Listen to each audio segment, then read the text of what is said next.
খাওয়ার আগে কি করতে হয়? হাত ধুতে হয়। কেন?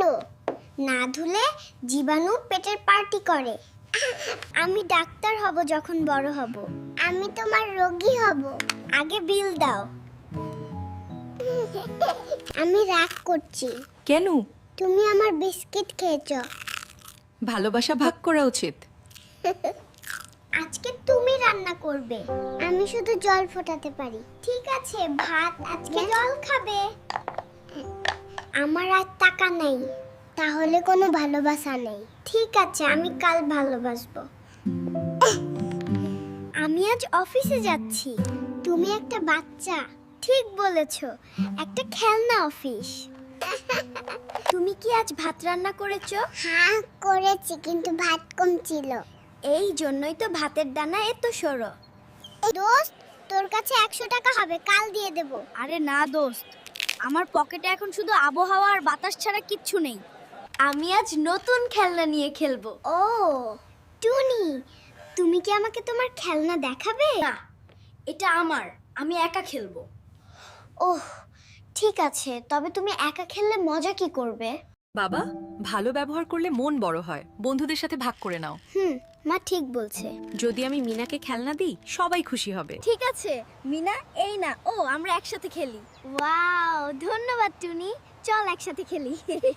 ভাগাভাগি করলে খেলা আরো মজা হয়ে গেল। সবাই হাসছে, সবাই খুশি।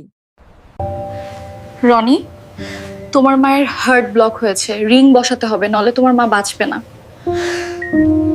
ম্যাডাম, আমার দুনিয়াতে মা ছাড়া আর কেউ নেই, আমার মাকে বাঁচান। কিন্তু রনি, হার্টের রিং পরাতে অনেক টাকা লাগে। রনি কি পারবে তার মাকে বাঁচাতে? তার মায়ের শেষ পর্যন্ত কি হয়েছিল, ভিডিওটি যদি সম্পূর্ণ দেখতে চান তাহলে পেজটি ফলো দিন এবং চোখ রাখুন। তুমি সবসময় বকাবকি করো। আর তুমি সবসময় টিভি করো। আমি বাপ মানে স্বামী। আমিও ঘরের রানী, আমার কথা শোনো। তুমি সবসময় বকাবকি করো। আর তুমি সবসময় টিভি করো। আমি বাপ মানে স্বামী। আমিও ঘরের রানী, আমার কথা শোনো। আজ আমি অফিস থেকে খুব ক্লান্ত। তুমি তো অফিসে যাও না, খেলতে যাও। খেলাও তো একটা দায়িত্ব। আমার রাখা 10 টাকা কোথায়? আমি এটা বিনিয়োগ করেছি। কোথায়? আইসক্রিমে। সংসারের টাকা আইসক্রিমে? মন ভালো থাকলে সংসার ভালোভাবে চলে। আমি আজ অফিস থেকে খুব ক্লান্ত। তুমি তো অফিসে যাও না, তুমি খেলতে যাও। খেলাও একটা দায়িত্ব। ঠিক আছে, তাহলে তুমি আর চা বানাও যদি দুঃখ আসে। আমি আছি, আমরা একসাথে হাসবো। বড় হয়ে কি হবে? আমি এমন একজন মানুষ হব যে কাউকে কাঁদাবে না। কেন মানুষ এত ব্যস্ত? কারণ তারা ভালোবাসার সময় পায় না। আমরা ছোট বলে কেউ আমাদের কথা শোনে না কেন?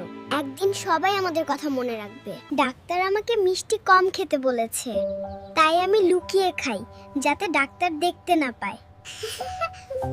আমার সব বন্ধুরা বিয়ে করছে আর আমি এখনো ঠিকমতো প্যান্ট পরতে পারি না। ওহ জীবন। মাঝে মাঝে আয়না দেখলে খুব টেনশন হয়। আল্লাহ, আমাকে এত কিউট বানালো কেন? নজর না লেগে যায়। চলো আজ ঘর সংসার খেলি। ঠিক আছে, আমি তোমার বউ হব। ভাত তৈরি। প্রায়, কিন্তু নুন নেই। নুন ছাড়া ভাত খেতে পারবো না। তুমি কাঁদছো কেন? তুমি আমায় ডাকোনি। ঠিক আছে, আমি এখন ডাকছি। এখনো ভালো লাগছে না। তুমি কি সংসার চালাতে পারবে? হ্যাঁ হ্যাঁ, কিভাবে? মার কাছ থেকে টাকা এনে।